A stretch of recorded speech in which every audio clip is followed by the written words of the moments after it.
So, ayan, magandang umaga po sa ating lahat, sa ating mga babayan dyan, lalong-lalo na po sa ating mga sponsor, Sir Paul, at sa mga PB team, sa mga kasama natin.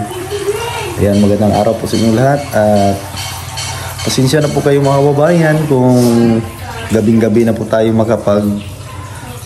upload kasi napakahina po ng signal mga babayan. Iwan ko bakit ngayon napakahina po at dati malakas man po dati. At nag-umpisa ako nag-upload mga alas 6, tapos na-upload yung video ko mga babayan is nasa mga 9 PM na.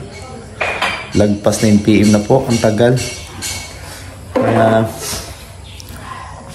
pasensya na po kayo mga babayan sa mga nag-aabang at bakit matagal tayong naka-upload. Ayan, pasensya po at gagawin namin ngayon magliliha. Liha tapos itong mga pader kailangan natin masilihan yan gamit yung kas at malapit na tayong dito mga babayan, malapit na po tayong pintura. Ayan, thank you so much talaga sa inyong panonood, maraming salamat at God bless sa inyong mga babayan. Maraming salamat talaga, lalong-lalo na po sa Panginoon at kay Sir Paul. Ayan, thank you so much at mag-umpisa muna kami magtrabaho.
Ayan, magandang tanghali po mga babayan. At ito na, nakapag ano na tayo dito. Nakapag masilya na po. Gamit po yung kas. At ito na po mga babayan. At lapit na matuyo. At lilihain natin ito mamaya. Pag tuyong-tuyo na po siya. Ayan. At yung ito may mga tulo dito sa tiles. Madali naman niyang linisin. At ito po yung ginagamit ko. Kas. Ito po ay ayan o. TX A-Coat 2800C kas. At ito din yung primer. Yung acrylic solvent base coating. Ito po siya. At ito po reducer. At sinamahan ko po ng patching powder para madaling lihain po mga babayan. Yan po yung nilagay ko dito sa ating smooth finish para matakpan po yung mga bitak. At napakasama ng amoy lang pala mga babayan. Grabe yung amoy niya, napakasama. At ito na, yung natapos namin ngayong umaga. Ito. Tsaka yung kulang doon na lang. Yan na lang po yung gawin namin. At dito sa may likod ng pintuan, may konting ano dito. Ayan. Yung concrete. Ayan. Makaganda po ng kas mga babayan kasi nga matatakpan niya po yung mga bitak ng ating pader. Ayan. At ito, madaling lihain po ito kasi may hinalo tayo na patching powder o yung patching compound mga babayan para hindi tayo mahirapan pag nagliha kasi yung kas lang mahirap po din lihain yun. Ayan. Ito, madali lang po itong maliha mga babayan. At hindi siguro ako magkapagpintura ngayong araw, baka bukas na. Tatapusin ko muna to dito. At yan, nalihan na natin yan dyan. At yung mga may lubak-lubak pa ay sinikan coat natin para clean po siya mga babayan pag nagpintura na po tayo. Yan.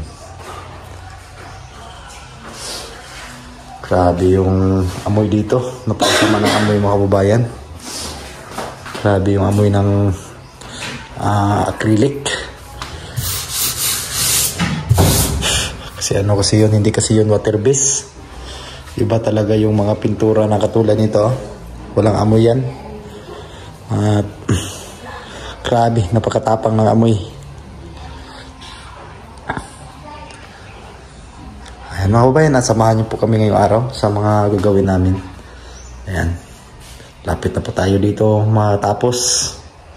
Kunting kimbot na lang po ito. Hindi na ito aabot ng sabado. Matatapos na po ito dito. Para masunod naman natin yung mga kwarto, mga kisamihan. Ano po siya mga kababayan?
Ayan, magandang hapon po mga babayan at malapit na pong maggabi.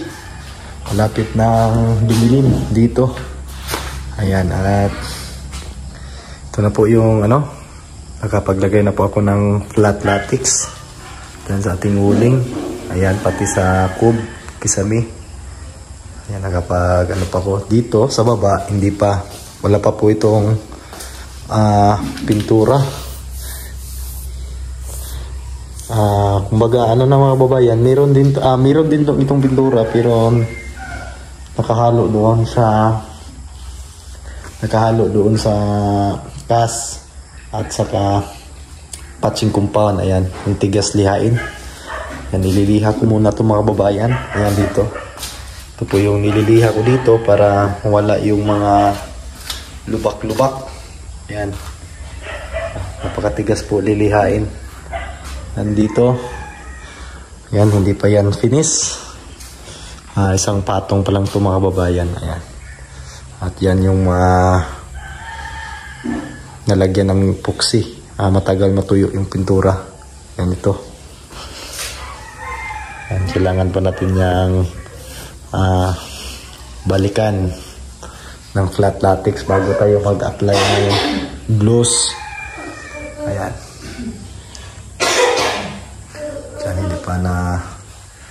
Hindi pa natapos na lihaan dito sa baba. Inuna ko muna sa itaas. At ngayon, magliliha ako dito. Overtime po mga babayan para bukas pwede na nating applyan ng flat latex dito sa baba. Ayan. Tapos siya mga kababayan. At maraming salamat talaga sa ating mga kababayan at lalong-lalo na po sa ating sponsor, Ma'am Redemption Siddiqui. Ayan, thank you so much talaga ma'am sa pagtulong mo sa akin. Ayan, napakalaking tulong po na binigay mo sa akin ma'am. At ito na po yung resulta. At malapit na po tayo matapos dito. Siguro bukas, matatapos siguro to bukas dito na side. At kabit natin itong WPC dito mga kababayan. Para pag natapos na po dito, hakutin ko na po yung gamit ko doon sa Digos at dito ko na ilalagay. At kasi tapos na po ito dito, hindi na mapipinturahan, hindi na matatalsikan ng pintura. Kasi dyan naman po sa mga kwarto yung gagawin natin para mapagkisamihan na kisamihan na yung 2 kwarto. At pagka matapos natin ito bukas, grabe mga kababayan, at dito natatagalan kasi ako dito kanina sa pagmamasilya ng kas dito sa pader. Ayan. Thank you talaga so much. Thank you so much talaga mga kababayan. Maraming salamat talaga sa inyong lahat. At bye bye po at God bless everyone.